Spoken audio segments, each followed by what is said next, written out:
на нашето делување и живење, затоа што имаше и се уште има непогрешиво чувство. Тоа е, секој пат е така, тоа нетипично.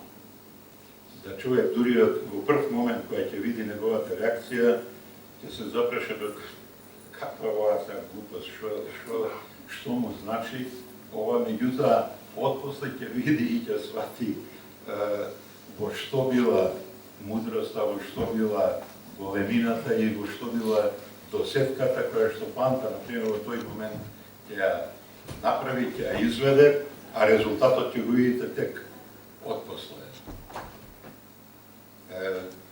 Такви моменти имало безброј, мислам, навистина безброј. Јас со Панта и доста и сум прошетал, например, незаборавно е работењето на Црвениот конј, целото, значи од това патешествие, што се вика од Јадран, така го почнавме филмот од Сплит, па до Кина, до Гоби пустињата,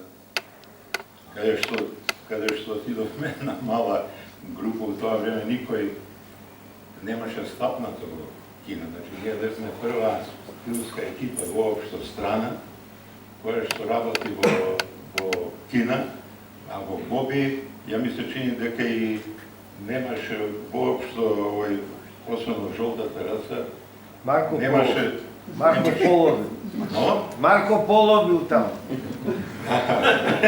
Гоби, да ви кажам, Коре Ангеловски бркаше камени погреб, Така да... Например, беше фантастично тоа како Панта во тие услови, например, во една тотално непозната средина, јазик скоро никој не знае, таму имаше еден љубов, викавме, после беше амбасадор во Белата страна. Тој беше човек, например, што зборуваше српски, никој пат немаше излезено ни 50 км од Пекин. Значи, тоа било максимум што можел да излезе. И сега Панта со љубов, например, ги правеше тие организации околу тоа да се тече безпрепорно.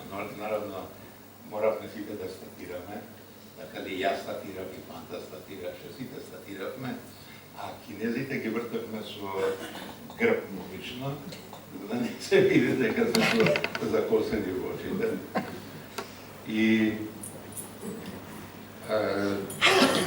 така, навистина, оваква случка беше како да се држи во целата ситуација во кондиција личко. Ги украдува кобасиците. Личко беше толку одушевен од таа храна, третман и така натаму во тоа време, а нас ни укажува посебна чест, бидејќи бевме со бата кој што беше поголема звезда од било кого во Кина. Значи, човек кој што директно комуницираше со Кулов ден, сите гледаат све што може да служат и да исполнат. И тоа, значи, ние како одевме во некоја провинција, бевме за една провинција во Централна Кина. Тоа се знаеше дека председателот на провинцијата, на државата, што тоа беше поголемо од Југославија, таму беше помала, значи, меѓу најмалите провинции. Тој дури имаше обврска и овако да во домашен третман да не неговој чува дома не повикуваше, па сам го беше, сам служеше и така натаму.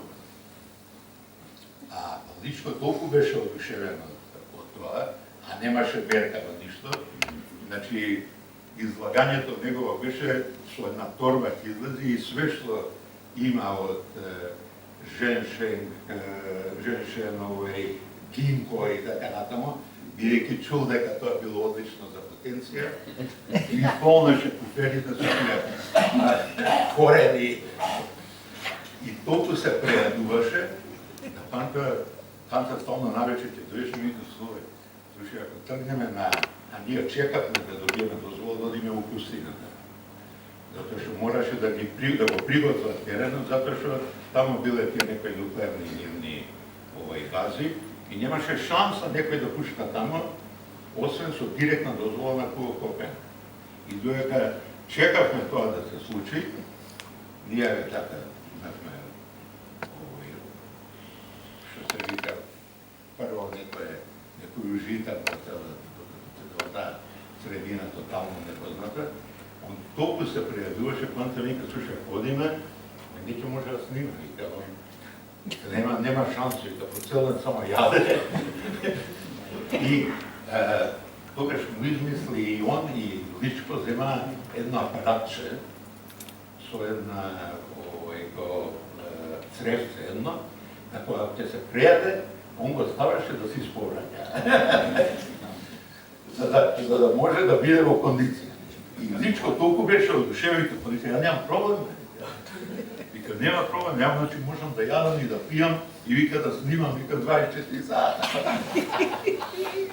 Така да, след тоа, освен Панта, например, в такви ситуации никој не би се снашол за луѓето ги држи под една, што се вика, под еден договор, под една потполна мобилизација, или не знам, неговата способност на дисциплинирање или застрашување на некој начин на главните глумци, кога навечер ти ги седнеше, ако игра, например, карти или нешто покер, да ги послуша, ќе им ги собере пари. Неверојатно. И ги држеше сите во апсолутна контрола. Вака тоа изгледа сега дури толку чудно и неверојатно, али функционираше перфектно, значи вистина до перфекција. Така да, ако некој можеше да држи потполна контрола на сето, тоа беше Панта. Панта го имавме како една врста, што се вика на цар да дира. Полиќа проđe стане. Слушај, и на сето, ке сега се сети, па рече за Личко како се преа, мислам дека нема потреба од микро. Една ситуација, мислам Делфина ја снимавте во Будва, така, во Будва, а Торе, покојниот наш другар Ѓорги Василевски и јас одиме, во исто време имаше и саем на филмови во Будва. И добро, они снимаат, ние гледаме филмови, договараме сето тоа. И едно време Панта упаѓа во таа салата кај што гледаме филмови, вика, Ѓоко и Линка, дојдете мамо момче, што се случило нешто. Неамја многу време, одиме сега една кафана кај што има фантастични лигни, пржени лигни. Тоа беше ташно. Малечки рука и лигни и уште ми се сладки. И вика, ама чекај, гледаме филм. Ама ајде, ја немам друго време, вели, ова време, сега излегувајте двајца, ти си излегал, ти отидове в кафана. Угемо, ние таму останавме колку 8 сата. Полно разно. Јадевме лигни само, не пиевме, не знам дали пиевме. И ја не така. Не знам колку килограми лигни изедовме и на крај ни Ѓоко и ја не можевме да зборуваме, а овој станува мртов хладен, доаѓа, ми се чини Мики Стаменковиќ беше, вика, расчисти ја она маса, велио, ние двајца се пијани од што јадеа лигни. Луѓе мои, па тоа било случај. Вика, ја толку е моето време, толку и си отиде. И обично најтешко справување ми беше исто извонредно се носеше со Славе Билгов. Значи, бидејќи Славе Билгов не испушташе во најделикатните моменти, кога имаше најтешки сцени, во било кој игран филм, Славе мораше да дојде на снимање. И тоа беше као атомска бомба, значи, као некој да ви подметнал под масата, не знам, динамит и не знаете кога ќе експлодира. А немаше, ја, значи, не памтам филм да Славе во такви моменти не бил присутен и не доаѓа. Например, во Пула беше фантастично како памте го, тоа не може до ден денес Славе да му опрости, кога год ќе ме види само вика, слушај, памте кога тогаш мора да ми плати. Викам, зашто? Затоа у Пула, вика, кога отидовте горе со арените и кога дојде Милош Форман, вика, со вас цела вечер, а он знаеше, вика, и не ја кажа кафаната, него го излажал, му кажал некоја друга кафана. И ние, не знам, седевме, като со Бајак сте му читали, Таа веќе беше родената, тргнавме да се одиме на кај хотел и го наоѓаме Славе бил доле кај арената на клупа спие. И ја кога го видов, јас се смрзнав, викам, Анто, викам, викам, Славе, викам, ево го спие одека. Чути, вика, ти вика, знаеш ли што можеше да се деси, вика, ако дојдеше, вика, он горе, имаше намера, вика, такво предавање да му одржи на формат. Вика, мајка да му разплаче и за лет на Скукарише гнездо, и за века имал цел список, репертуар, што треба да му каже за тоа. Милош Форман, знаеш ли формански му? Вика, ти немаш представа што и точно, ја ми се викам, не знае како ќе изгледаше таа вечера, ако се споева Славе, Панта и Милош Форман, дошел згора на когото он требаше да му објасни. Панта Мижимек, студентски ден, Панта Мижимек полага историја за филм кај Петрич. И обеќе беше Петрич кога ќе праша за некој филм да се каже насловот во оригиналниот текст. И да, е Панта и Петрич го прашува за некој кинески филм. И Панта беде го кажува мој го гледа. Добро, колега, други филм. Панта пак му го кажува на кинески. Прашува и за трет филм, трето прашање, Панта пак му го кажува наслова. И Пески го гледа, колега, кажу, на кој е тој јазик? А Панта вика, како на кинеско-мандарински диалект.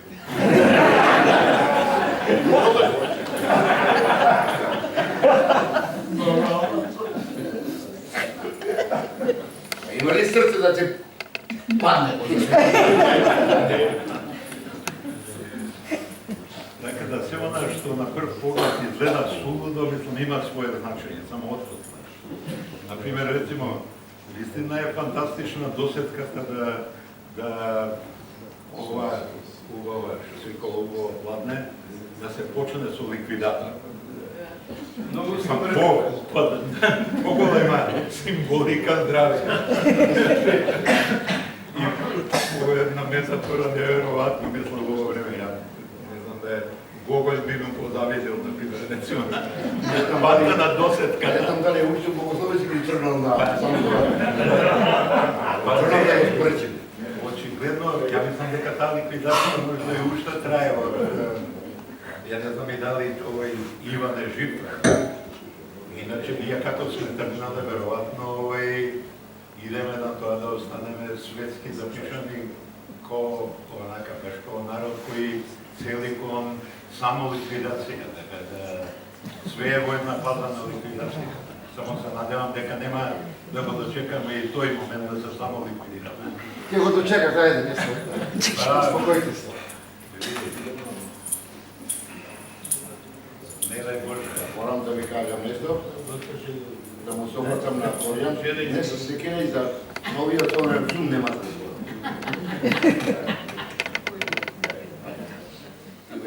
Моите генерации ќе ви ликвидира уредно, бидете спокојни. Другари, мислам да си продолжиме со дружењето во Баје. Само му пријатка за